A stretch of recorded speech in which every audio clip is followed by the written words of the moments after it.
How do you keep a human mind intact when the horizon never changes, the boat never stops moving, and one wrong mood can poison an entire crew? That is the real mystery of Viking expeditions.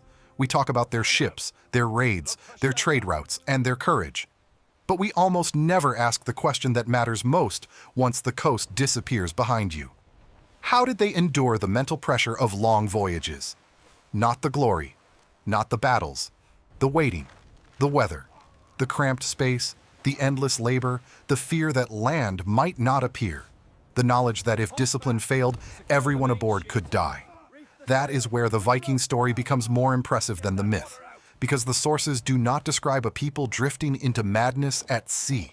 They describe something far more disciplined: crews with rules, leaders, tasks, food routines, navigational systems, strong social expectations, and a culture that treated speech, memory, judgment, and self-control as survival tools. In other words, the Vikings did not stay steady on long expeditions because they were superhuman. They stayed steady because their world trained them for it. That is the first great twist in this story. And the first thing to understand is this: a Viking expedition was rarely a random group of men trapped together in chaos. It was an organized machine. The written tradition summarized by the Viking Ship Museum, drawing on Norwegian law texts such as the Gullading Law, describes a coxswain responsible for the ship before, during, and after the voyage. He selected the crew, and men who failed to report or refused to sail could be fined. The same legal tradition also set expectations for what equipment had to be brought aboard. This matters because mental breakdown begins where uncertainty begins. On a ship where roles are vague, authority is weak, and no one knows what is expected, tension grows fast. Viking voyages reduced that problem by making duty visible and obligation enforceable. That is not romance. That is command structure. The same museum material explains that crews were organized by benches and sections, with specific responsibilities tied to different parts of the vessel. Lookout, sail handling, steering, rowing, bailing, rigging, and passing orders were not abstract ideas. They were assigned functions. Modern reconstructions make the practical point obvious. A ship like this cannot be managed by mood. It has to be managed by habit, coordination, and quick obedience. Think about the rhythm of such a voyage. Someone has to watch the sea, someone has to listen for orders, someone has to tend sail or oar, someone has to bail, someone has to read the sky, the shoreline, the water, the rope, the mast, the current, the mood of the skipper, the sound of the hull. On a ship like that, idleness was limited, and idleness is the breeding ground of panic. The Vikings did not merely travel, they worked every mile. But structure alone is not enough. A crew can be organized and still feel lost. So the Vikings attacked the second great cause of mental collapse: disorientation. The modern imagination pictures Viking sailors hurling themselves blindly into empty ocean. The evidence suggests something more careful. The Viking Ship Museum notes that Norse mariners probably used a sun compass and also relied on the sun, stars, landmarks, currents, birds, whales, smells from shore, the sound of animals, and local pilots when entering unfamiliar waters. In unknown areas, someone who knew the waters could be taken aboard. Characteristic features of the landscape were remembered, passed on, and later written down as sailing directions. That detail changes everything. A crew loses heart quickly when the world becomes meaningless. But a sailor who can interpret birds, currents, the noon sun, the shape of a headland, or the smell of fresh water on the wind is not floating inside emptiness. He is reading a system. Even when the sea is dangerous, it is not mentally blank. It is legible. And once the sea becomes legible, the crew becomes calmer. A man may fear a storm, but fear is different from helplessness. Helplessness is what corrodes the mind. The sources suggest that Vikings tried hard not to surrender to helplessness. They carried knowledge in memory, in trained observation, and probably in portable navigational aids. They watched for birds that do not fly far from land. They noted currents where whales fed. They learned landmarks and beacons. They made the sea thinkable, and a thinkable sea is easier to endure. There is a reason wisdom literature mattered so much in their world. The poem Hávamál, one of the most important surviving Old Norse texts, reads at times like a manual for staying functional under social and physical pressure. Early in the poem, the traveler who comes in chilled needs fire, food, and clothing. Another stanza says, water, a towel, and a warm welcome are needful for the one who comes to a meal. Then the poem turns sharper. Wits are needful for someone who travels widely. No better burden can a man carry on the road than a store of common sense. And no worse journeying provision, it warns, than drunkenness. That is not accidental wisdom. That is expedition psychology. Hávamál treats travel as a test of judgment. The traveler must observe, speak carefully, listen, think, and guard his mind. One stanza says, the foolish man stays awake all night worrying and comes weary in the morning. Another says, drink in moderation, say what is necessary or be silent, and no one will blame you for going early to bed. The same poem warns that too much ale steals a man's wit. In modern language, that is a warning about sleeplessness, anxiety, overtalking, poor judgment, and intoxication. The poem does not use modern clinical language, but it absolutely understands mental strain. And that matters because Viking expeditions did not begin at the shoreline. They began in a culture that already taught people how to behave under pressure, be watchful, be measured, do not boast too much, do not drink yourself stupid, sleep, listen, keep your wits. On a long expedition, those habits matter more than heroics. The stereotype says Vikings worshipped recklessness. Their own wisdom literature says otherwise. And then there is friendship. We often think of Viking crews as intimidating masses of armed men. But the texts repeatedly show that social bonds mattered intensely. Hávamál says that a man should be a friend to his friend and to his friend's friend. And it praises mutual giving and receiving because such exchange makes friendship last.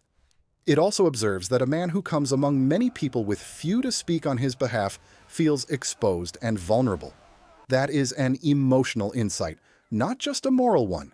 It reveals that the Norse world understood how vulnerable a person feels without allies. On a long expedition, that vulnerability could become unbearable. A ship is a floating society. There is nowhere to withdraw, no private room, no independent food supply, no easy exit. If a man is isolated within that small world, the voyage becomes a punishment. If he has companions, obligations, and a place within the crew, it becomes survivable. Viking friendship was not sentimental decoration. It was structural support for the mind. The sagas repeatedly show what happened when expeditions had that web and what happened when it frayed. In the Saga of Erik the Red, when Karlsefni and others winter with Erik in Greenland, the season is not described as a descent into cabin fever. Instead, the saga says there was great joy during the winter, with much playing at backgammon, much telling of stories, and many things done that ministered to the comfort of the household. Games, stories, comfort. Winter did not defeat them because winter was filled. This is where many modern readings go wrong. We imagine Viking endurance as grim silence. The written sources suggest a people who used speech and play to hold a group together. The Viking Ship Museum notes gaming boards found in contexts such as Oseberg and on a reused deck plank from Aarhus, while many graves contain gaming pieces and dice. The same museum explicitly connects games with life on board, and its educational material links dangerous voyages to the skaldic and saga tradition that turned hardship into memorable narrative. And meaning is one of the strongest defenses against mental collapse. A hard voyage becomes easier to bear when it can be told. A dangerous moment becomes easier to absorb when it can be shaped into a story. A leader becomes easier to follow when his courage is turned into verse. That is not decoration, that is morale. The Viking Ship Museum's material on skaldic poetry says the skald's praise of a king or chieftain commonly took the form of recounting his deeds in council or war, and that pride was taken in repeating such poems correctly.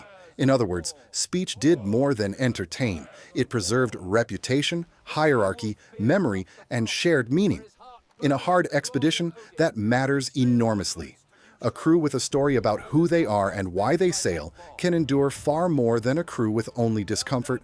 The mind can endure pain better than meaninglessness.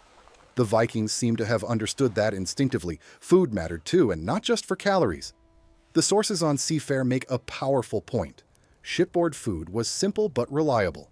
Saga texts and finds summarized by the Viking Ship Museum describe provisions such as porridge, flour, dried fish, butter, and bread, with water carried in barrels or vats. Royal museums. Greenwich likewise notes dried or salted meat or fish, and says cooking usually had to wait until landing. That kind of provisioning does not sound glamorous, but psychologically it matters that the voyage had a rhythm of eating that was familiar, storable, and predictable. A crew will endure discomfort longer when it can answer several basic questions. What do we eat? When do we eat? When do we land? And what comes next? Those answers do not remove fear, but they keep fear from swallowing the whole day. The same is true of sleep and shelter. Viking ships offered little protection at sea, but Royal Museum's Greenwich notes that crews often pulled their vessels ashore at night, laid the sail across the ship as a tent, or pitched woolen tents on shore. Only when far out at sea would they sleep on deck under animal skin blankets. That matters because it means many voyages were not endless days of open water confinement. They were often broken into stages with landfalls, camp routines, and moments of bodily reset. There is a profound psychological difference between being trapped at sea without interruption and alternating between sea labor and shore recovery. A crew that can cook on land, stretch, repair gear, tell stories, and sleep with some shelter is not enduring one continuous nightmare. It is cycling between strain and relief. This also helps explain why Viking expeditions could be mentally sustainable even when physically brutal. They were often coastal, nodal, and seasonal. The ocean-going trader Skuldalev I, for example, was built for the North Atlantic and may have been sailed by a chieftain or by merchants on trading expeditions, while a large longship such as Skuldalev II required about 60 men aboard. Different ships meant different mental environments. A cargo voyage with a small company was not the same psychological world as a warship full of rowers. But in both cases, the group was limited enough that everyone's conduct mattered. These were not anonymous floating cities. They were intense, knowable societies. There is another quiet reason these voyages remained mentally manageable. Many of them were not first experiences. The Viking world was already a seafaring world. Men who joined longer expeditions often came from societies shaped by boats, coasts, ferrying, fisheries, short crossings, and seasonal movement long before they attempted something more ambitious. The museum's material on navigation stresses memory, passed on knowledge, and collective mental pictures of the landscape. That implies apprenticeship. Knowledge moved from person to person. The crew did not invent seamanship in the moment. They inherited it. An inherited skill is one of the strongest sedatives against panic. A novice trapped in bad weather sees chaos. A trained sailor sees tasks. That difference can save a mind as surely as it saves a ship. The legal material points to something else that matters psychologically: fairness of expectation. When the law says who must bring what, who is responsible for the rudder, who may be fined, and who commands, it reduces one of the most corrosive forces in any pressured group: the feeling that burdens are being assigned arbitrarily. People can bear hardship more easily. When they believe hardship is ordered, they may resent the voyage, but they understand the terms of it. That is why the coxswain matters so much. He is not merely steering wood through water. He is preserving trust in the chain of command. Even the visible layout of a ship helped. Benches, sections, prow, midship, aft, deck. These are physical divisions, but they are also social ones. They tell each person where he belongs. Modern reconstructions of longships emphasize that simple orders are essential and that different parts of the vessel carry different duties. Whether on a 60-man longship or a smaller trader, the same truth applies. A person who knows his place is less likely to dissolve into useless fear than one suspended in vagueness. We should also notice how often Viking long-distance activity was tied to a clear material goal: trade, settlement, alliance, seasonal raiding, tribute, exploration with a destination in mind. Even in the sagas, voyages are usually launched toward named outcomes, not pure wandering. Karlsefni, for example, is presented as a trader making journeys, and Skuldalev I is described as an ocean-going merchant vessel on trading expeditions. Purpose matters. A crew will endure discomfort longer when it can answer a simple question: what is this misery for? Men break faster in meaningless suffering than in purposeful hardship. The Vikings understood purpose. That purpose was often renewed socially. In the Greenland Saga tradition, wintering together does not simply pause the expedition. It reorganizes it into a social season of feasting, marriage arrangements, games, and story. Before the joyful winter scenes at Brattahlid, Erik is described as unusually gloomy as Yule approaches, worried that his hospitality may seem poor. Karlsefni notices the mood and draws him into conversation. That exchange matters because it shows that leaders' morale affected the whole household, and conversation was used to correct it. The same. Voyage literature also shows that the Norse could absorb danger by converting it into procedure instead of paralysis. In the Saga of Erik the Red, when Bjarni Grimolfsson's ship is discovered to be eaten through by shipworms and the boat cannot hold everyone, the men debate what to do. Bjarni advises that lots should be cast, not rank used, to decide who goes into the boat. The solution is brutal, but it is still a procedure. Procedure does not remove terror. It prevents terror from becoming chaos, and chaos is what destroys a crew fastest. This is also why the old image of Vikings as permanently drunk makes so little sense when placed beside their own voyage culture. Hávamál is relentless on the danger of excessive drinking. The more a man drinks, it says, the less he knows of his own mind. The forgetfulness heron steals men's wits. That warning does not mean Vikings never drank. Clearly they did. But it does mean that their own ethical tradition recognized intoxication as a threat to judgment, speech, memory, and social control. On an expedition, those were exactly the faculties a crew could least afford to lose. So when all of these things are placed side by side, the picture sharpens. The Viking answer to psychological strain was not one heroic quality. It was an ecology of steadiness. Leadership reduced confusion, law reduced resentment, skill reduced helplessness, navigation reduced blank uncertainty, food reduced bodily chaos, landing and shelter reduced continuous exposure, friendship reduced isolation, stories reduced meaninglessness, games reduced stagnation, moderation reduced self-inflicted disorder. And when all else failed, they sometimes turned back before morale collapsed completely. That is not a mythic answer. It is a human one. And because it is human, it feels true. You can see the limits of that truth in the sagas themselves. One voyage to Greenland in the Saga of Erik the Red is hammered by failed winds, great gales, fever, death, and much toil and misery, with survivors reaching Greenland only at the start of winter. Later, after repeated movement and tension in Vinland, the saga says the men at Straumsfjordur fell greatly into backsliding during the third winter. Those lines matter because they prove the obvious truth. The Vikings were not immune to morale loss. Too much distance, too much danger, too much uncertainty, and the group began to fray. That single phrase saves us from fantasy. They could crack, they just had systems that delayed the cracking, and when the strain outweighed the purpose, they could choose to leave.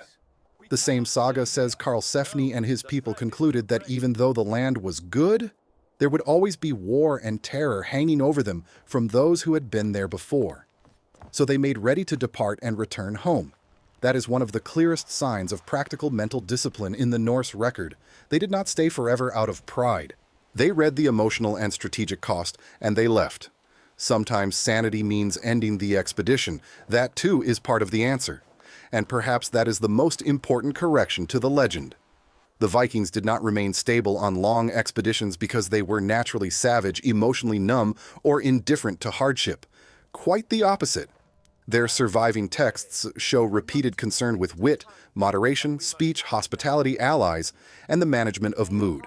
Hávamál says a man should be cheerful and merry, but it places that beside silence, thoughtfulness, and self-command. The ideal Viking mind was not chaotic, it was balanced. That balance was portable, and so it could go to sea. You can hear it in the texture of their advice. No better burden than common sense. Drink moderately, sleep when needed, speak well, observe carefully, travel with wit. Be a friend to your friend. Welcome the cold traveler with fire. These are not slogans for berserk fury. They are instructions for keeping a human being functional in unstable conditions. And a long expedition is nothing if not unstable conditions. So why didn't Vikings lose their minds on long expeditions? Some probably did, at least in the form of quarrels, gloom, fear, or what the sagas call backsliding. But many endured because their expeditions were not just journeys through water.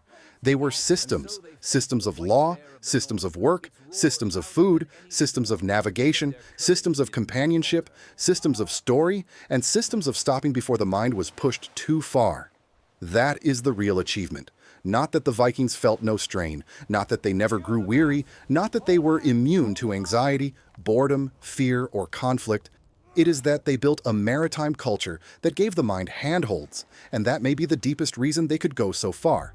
A ship can cross an ocean with timber, sail, and rope. A crew crosses it with structure, meaning, and hope.